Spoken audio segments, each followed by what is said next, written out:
AITA for giving away my friend's cat? I'm 25 and my best friend, Lucas, is 26. We met back in 7th grade. We were both the quiet kids in the back row, the ones who didn't speak unless the teacher called on us. One day, during a boring lesson, Lucas passed me a little doodle he had drawn on his notebook. It was a terrible drawing of our teacher as a pirate. I laughed so hard I got in trouble, and from that day on, we stuck together. Over the years, we became each other's constant. Every milestone, first jobs, first cars, heartbreaks, bad haircuts, we were there. If something happened to one of us, the other knew within the hour. People used to joke that we were basically brothers. Last year, we made what felt like the perfect arrangement. We moved into separate apartments, but on the same street, not roommates. We tried that once, and it turned out we liked our own space, but close enough to drop by unannounced. For months, it was great. We had our routines. Wednesday was movie night. Saturday morning was coffee at the little cafe on the corner. We'd take random late-night walks when one of us couldn't sleep. It was easy, natural, and ours. But about 2 months ago, that rhythm started to fade. It was a Saturday afternoon when I heard a knock on my door. When I opened it, there was Lucas, beaming, holding a cardboard pet carrier. "Meet Oliver," he said, like it was the most important announcement of his life. Inside was a small orange cat, all fluff and bright eyes. Oliver blinked at me like he was sizing me up. At first, I didn't think much of it. People get pets all the time. I figured it would be a new thing for Lucas for a few weeks. Then we'd settle back into our normal patterns. But that's not what happened. From day one, Lucas was all in. He bought Oliver expensive food, handmade toys from some local artisan, a giant scratching post shaped like a castle. He posted about Oliver daily. Videos, photos, little updates like Oliver finally jumped onto the couch on his own, or Oliver learned how to open the bathroom door. It started out cute. I even liked a few of his posts. But pretty soon, Oliver was everywhere. Our coffee runs, canceled because Oliver gets lonely when I'm gone too long. Our Wednesday movie nights, moved to his place so Oliver could sit on his lap. Random late night walks, replaced with Lucas showing me yet another video of Oliver playing with a feather toy. The worst part was that even when we were hanging out, the conversation always circled back to the cat. No matter what I brought up, Lucas had an Oliver story ready. At first, I told myself I was being selfish, that I should be happy for him. But over time, a knot formed in my chest. It felt like Oliver had taken my place. Then came the moment that started the chain of events I can't undo. One morning, Lucas knocked on my door looking a little rushed. "Hey," he said, "I have to go visit my parents for the day. Can you watch Oliver for me? Just feed him and make sure he doesn't get into trouble." I agreed. It wasn't the first time I'd watched him. But that day, as I sat in Lucas's apartment, Oliver padding around the room, the thought hit me. What if things could go back to the way they were? It didn't come all at once. At first, it was just a small flicker of an idea. But the more I thought about it, the more it grew. In my mind, I wasn't doing something cruel. I told myself I was protecting our friendship. I convinced myself that Lucas would thank me someday, once he realized how much time he'd been losing to the cat. So I pulled out my phone, took a few photos of Oliver, and posted them in a local pet adoption group on Facebook. I wrote that he was a young, healthy, affectionate cat looking for a loving home. No mention of Lucas. Within an hour, I got several messages. One stood out, a woman named Clara. She told me she lived alone with another rescue cat, had a quiet home, and plenty of time to care for him. She sounded gentle, calm, and exactly what I thought Oliver needed. I told myself I was doing the right thing. An hour later, I put Oliver in his carrier, grabbed some of his food from the cupboard, and walked the few blocks to Clara's place. She opened the door with a smile, let us in, and let Oliver out. He sniffed around, found a sunny spot on the windowsill, and curled up as if he'd lived there forever. I stayed just long enough to see him settle. Then I left. When Lucas came home later that evening, he walked straight to Oliver's bed. Empty. His eyes scanned the room. Then he turned to me. "Where's Oliver?" His voice was calm, but there was something in it that made my stomach drop. I said, "I think he must have slipped out when you came in." He just stared at me. "You're lying. Where is he?" And in that moment, the lie crumbled. I told him I'd found Oliver a new home, that I was only trying to get our friendship back. Lucas didn't speak at first. He just looked at me like he didn't recognize me. Then his voice cracked as he said, "You had no right." The shouting started after that. Words like betrayal, selfish, unforgivable filled the room. I tried to explain, but it didn't matter. He told me to get out and not come back. That was a week ago. The only message since was a short text, "Don't contact me again." And now, I keep replaying that day in my mind, trying to convince myself I meant well. But deep down, I know I crossed a line I can't uncross. Update 1. 2 weeks after Lucas told me never to contact him again, I got a text from an unknown number. I almost deleted it without opening it, thinking it was just spam, but curiosity got the better of me. "We need to talk. It's about Oliver. Meet me at the bench near the library, 7 p.m. No name, no further explanation." For a good half hour, I debated whether to go. My stomach churned with that old mix of guilt and resentment I'd been trying to ignore. In the end, my curiosity won, though, in hindsight, I wish it hadn't. It was already dark when I arrived. The orange glow glow from the street lamps, making everything look hazy and strange. The bench by the library was half in shadow, but I recognized the figure sitting there instantly. Clara. She looked different from the last time I'd seen her. Her hair was messy, her face pale, with those deep shadows under her eyes that only come from too many sleepless nights. She skipped the hello. Lucas came to see me again, she said right away, her voice low. But he didn't ask for Oliver back this time. He told me to keep him for a few more weeks, said he needed to sort some things out. Sort what out? I asked, but Clara just shook her head. Then she leaned in, her voice even quieter. 2 days later, this man started showing up around my building. He said Oliver was his cat. He claimed Lucas had stolen him. I laughed at first, thinking it had to be a mix-up, but she wasn't smiling. This guy knew things, she continued. Oliver's age, favorite food, the way his left ear has that tiny notch. He even knew about that little white streak under his chin. He had old pictures on his phone, Oliver as a kitten, pictures Lucas doesn't have. I felt a cold weight sink into my chest. I'd always assumed Lucas adopted Oliver from a shelter or maybe a friend, but Clara's tone told me she believed this man. She reached into her bag and pulled out an envelope, handing it to me. Inside was a printed screenshot of a Facebook Marketplace post from 3 months ago, a listing for a cat that looked exactly like Oliver. Same markings, same notch in the ear, same expression in the eyes. The seller's name wasn't Lucas's, and the post read, "Rehoming due to personal circumstances. We'll consider best offer." The date was only a week before Lucas got Oliver. Before I could even process this, Clara's voice cracked. "I don't have Oliver anymore." I froze. She explained that 2 days ago, she'd handed Oliver over to the man after he showed her vet records in his name, complete with microchip registration. She said she didn't want to get in the middle of something that felt bigger than it looked. I stood there stunned, the world around me buzzing with the sound of passing traffic, but I barely heard it. Then she told me the part that truly unsettled me. Lucas had been hanging around her building at night, not knocking, not talking to anyone, just watching. She'd seen him in the shadows across the street, looking up at her windows. On the walk home, my brain was spinning so hard, I didn't even notice the piece of paper taped to my apartment door until I almost stepped on it. It was a note in Lucas's handwriting. "I know you've been talking to Clara. Stay out of this." That night, I couldn't sleep. Around 2 a.m., I got another text from the same unknown number as before. Just one sentence. "Lucas doesn't just want Oliver back. He needs him back, and you don't know why." Update 2. After Clara's warning and that cryptic text in the middle of the night, I told myself I'd stay out of it. I wouldn't message Lucas. I wouldn't contact Clara again. I'd just let whatever was happening play out without me. That promise lasted exactly 2 days. On the third night, I was walking home from work when I spotted Lucas across the street. He wasn't alone. He was standing under a flickering streetlight, talking to a man I didn't recognize. They weren't chatting casually. This was tense, close, almost chest to chest. The stranger was holding a small plastic pet carrier, but from where I stood, I couldn't see if there was anything inside. I ducked into the shadows of a closed shopfront and watched. The man said something sharp, and Lucas grabbed his arm, not violently, but enough to make the guy flinch. Then Lucas reached into his coat pocket, pulled something out, and shoved it into the man's hands. Cash. Thick wad. The man looked inside, shook his head, and walked away with the carrier. Lucas just stood there for a long moment, staring down the street after him, before turning and heading in the opposite direction. Something about the way Lucas's shoulders were hunched made my skin crawl. This wasn't about missing a pet. This was something else entirely. The next morning, there was a knock at my door. When I opened it, Lucas was standing there. He didn't look angry, not like before. He looked hollow. "Can I come in?" he asked, and before I could answer, he stepped inside. He sat on my couch, hands clasped so tightly his knuckles were white. For a long time, he didn't say anything. Then, "Oliver wasn't mine to begin with," he said. I knew that, but I couldn't let him go. I wanted to ask why, but he kept talking. "Before I got him, I'd been in a bad place. I'd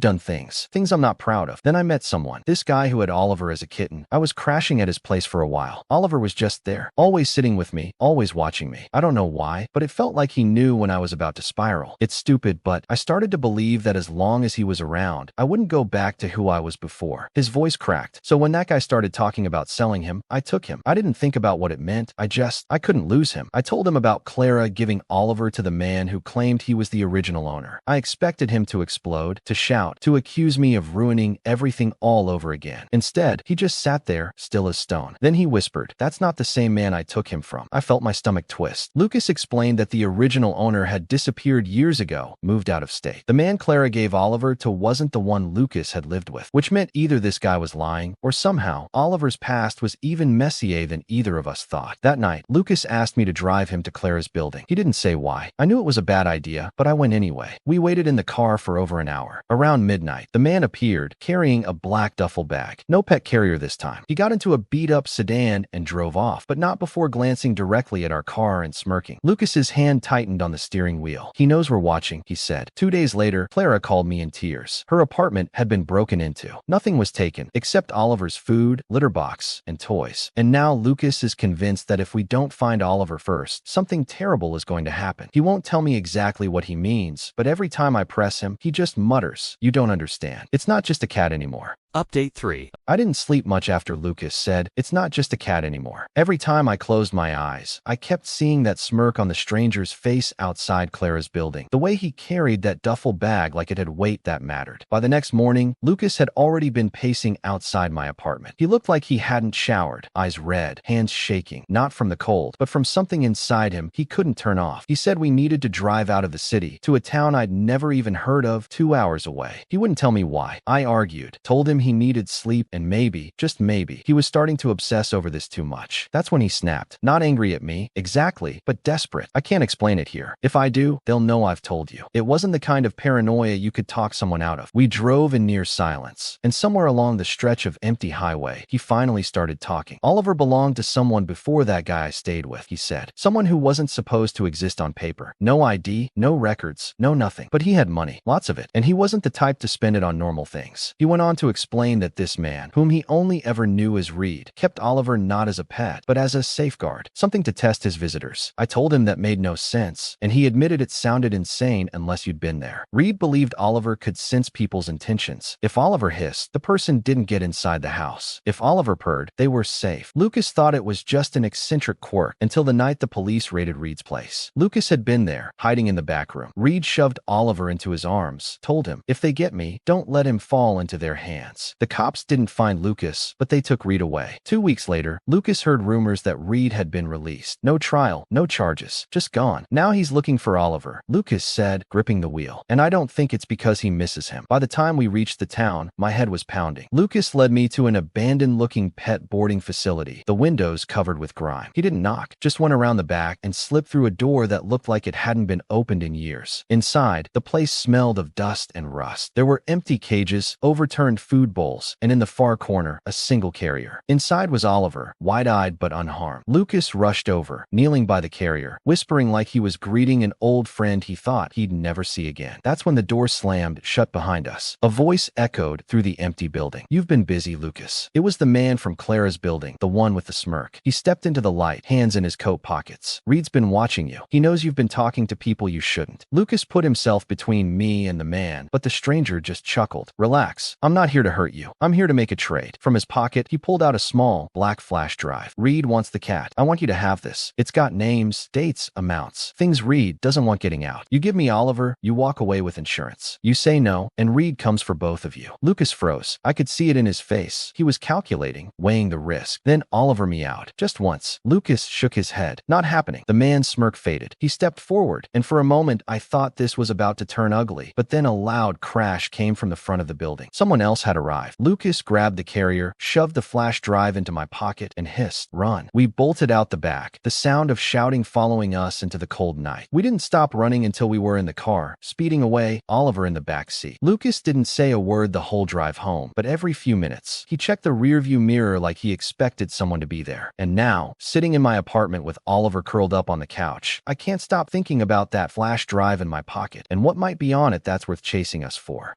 Update 4. After that terrifying night, the weight of the flash drive in my pocket felt heavier than anything I'd ever carried. Lucas refused to talk about what might be on it, only saying, "It's better if I don't know. Whatever's on there could ruin lives." But I couldn't let it go. Not with Oliver safe for the first time in weeks, and Reed lurking somewhere out there. The next day, I took the flash drive to a friend of mine named Maya. She was a cybersecurity expert, quiet, methodical, someone I trusted completely. I told her to keep everything confidential and promised Lucas I wasn't going to do anything reckless. Maya worked on it for hours. When she finally called me, her voice was low, tense. "You need to be careful. This isn't just about cats or shady owners. This flash drive contains financial records, money laundering, offshore accounts, shell companies, and personal files, names of people involved, people who don't want to be found." My heart dropped. Lucas's warnings suddenly made sense. This wasn't some petty dispute. It was a dangerous game. That night, Lucas came to my place unexpectedly. He looked exhausted, shadows under his eyes deeper than before. "I have to disappear for a while," he said quietly. Reed's people will be looking for me now, and they might come after you, too. I told him we could face it together, but he shook his head. Not this time. You have the flash drive. Keep it safe. When this blows over, I'll come back. Before I could argue, he was gone. Days passed. The city felt colder, emptier. Then came the first sign. My apartment door was scratched, the lock tampered with, but not broken. Someone had been inside while I was out. I called Maya. We need to move the data, she said urgently. I'm encrypting a copy and sending it to a secure cloud, but you can't stay where you are. I packed what I could and left, feeling like a ghost in my own life. Oliver stayed curled up in his carrier, unaware of the danger around him. 2 nights ago, I got a call from Clara. Her voice was shaky. Lucas disappeared, she said. No one's heard from him, and I found a note by the door. Don't trust anyone. Then the phone cut out. Last night, I heard a knock. Not a normal one. Sharp, impatient. I didn't answer. Instead, I texted Lucas, hoping against hope. No reply. This morning, I found a photo in my inbox. It was a picture of Oliver, lying asleep on a pile of papers covered in strange symbols and numbers. On top, a handwritten note. He's the key. I don't know what it means, but I know now that Oliver isn't just a cat. Lucas isn't just a friend, and Reed isn't just a threat. Whatever happens next, I'm not sure we'll come out of it the same. This saga reads less like a simple friendship quarrel and more like an undercover thriller with a feline star, definitely not your average. AITA for giving away a pet tail. At its core, the original conflict, whether it was selfish or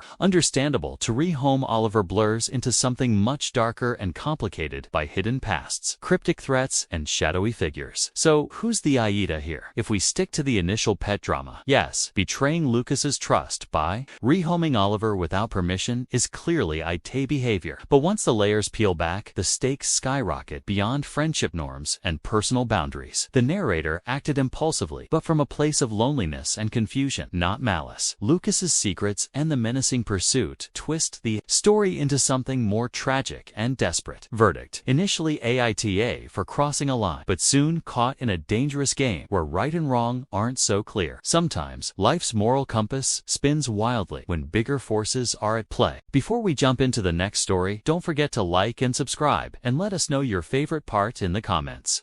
Story 2.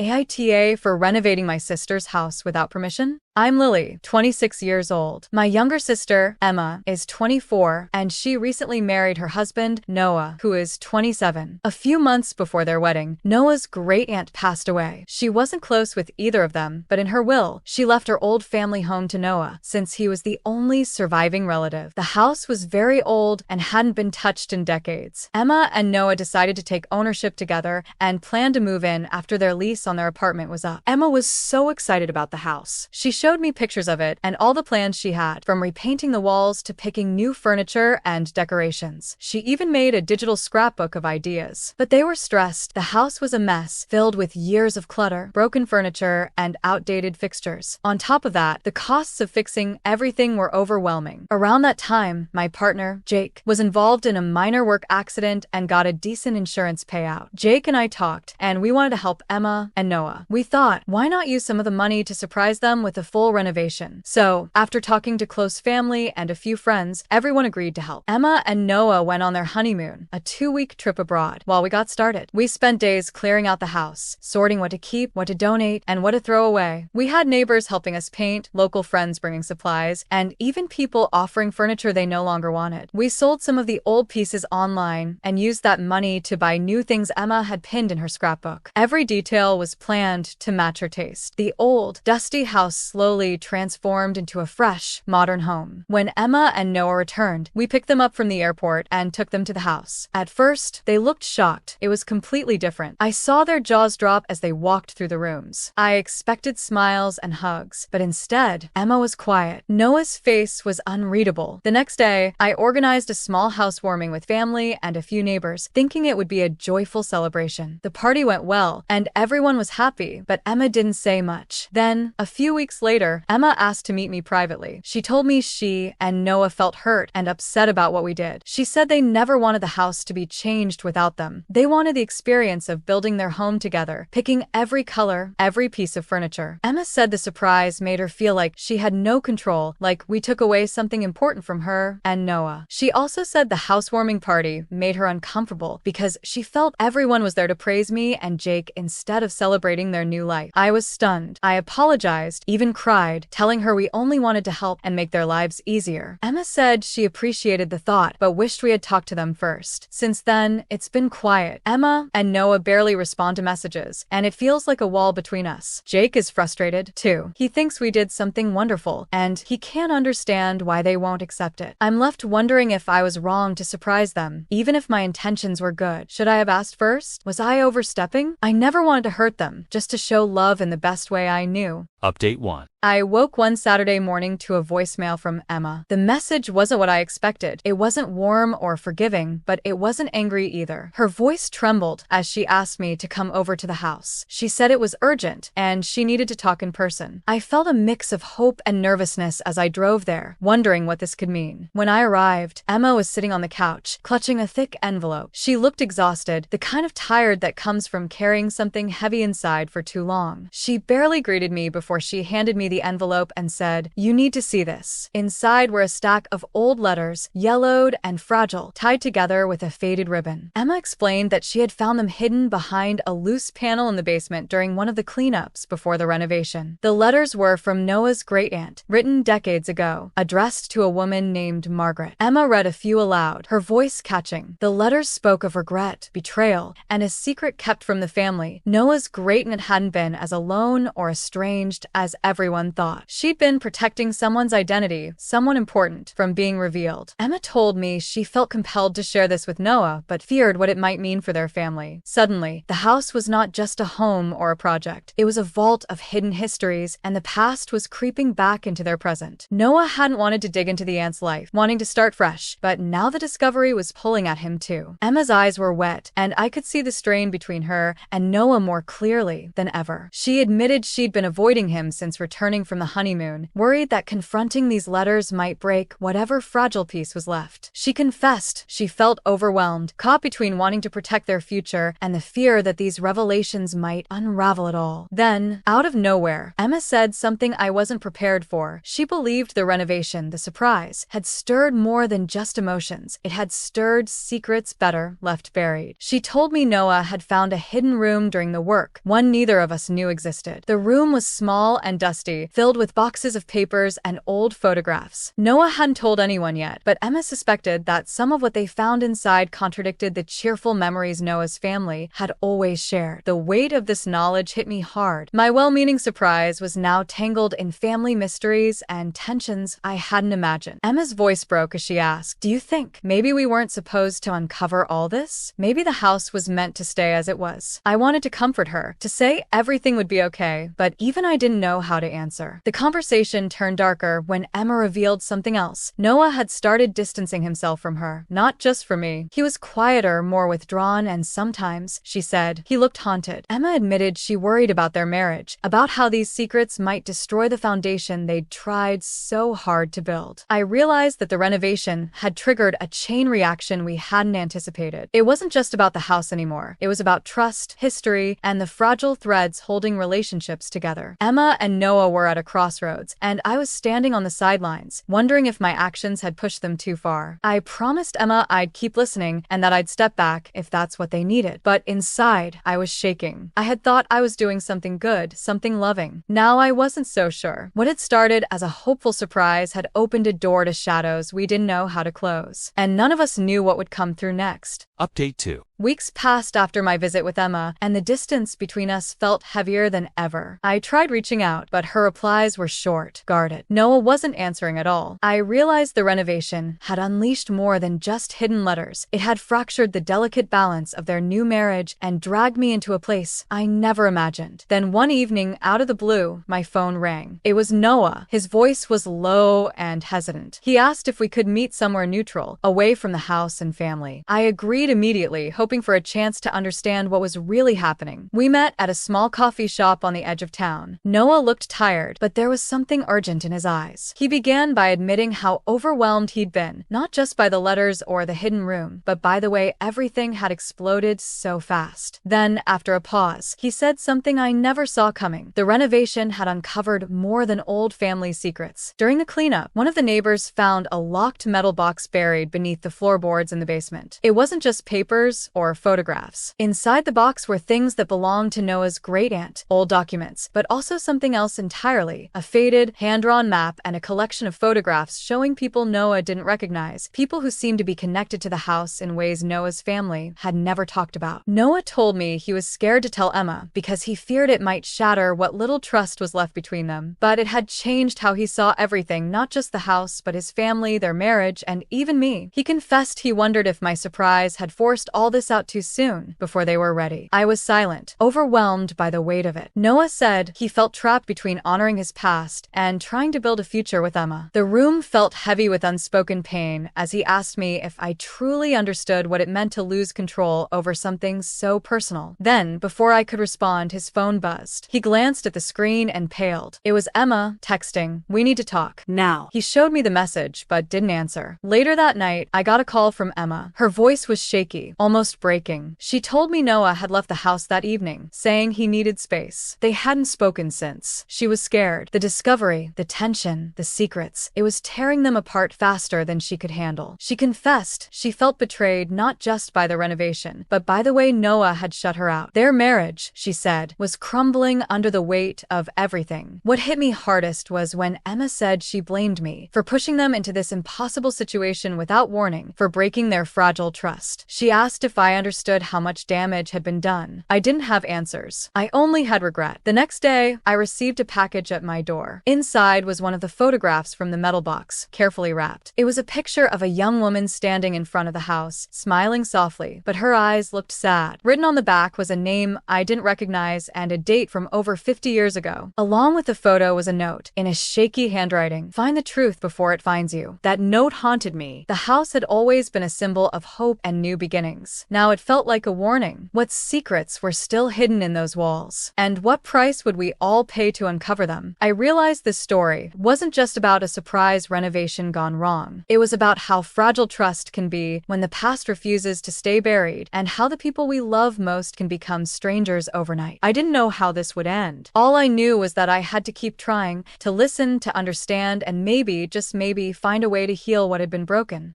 This scenario spins a complicated web of intentions, clashing with boundaries. Lily and Jake's surprise renovation, while rooted in generosity, overlooked the fundamental desire of Emma and Noah to build their life on their own terms. The discovery of hidden family secrets only deepened the emotional fissures, making the house less a sanctuary and more a crucible of unresolved pasts. It's a classic example where good intentions collide with personal autonomy. The lesson, even the most well-meaning gestures can backfire when they erase someone's agency. So, is Lily the villain? Not really. Is she blameless? Also, no. She's caught in the gray zone of overstepping with love. The real issue lies in communication, or the lack of it. No one's outright Aida here. This is messy human stuff, where everyone's feelings are valid. Next time, maybe check in before turning a fixer-upper into a surprise blockbuster. Thanks for watching. Don't forget to like and subscribe. Got a story to share? Drop it in the comments and let us know which one was your favorite. If you enjoyed this video, you'll definitely want to check out AITA for Leaving My Daughter. Click here to watch it now.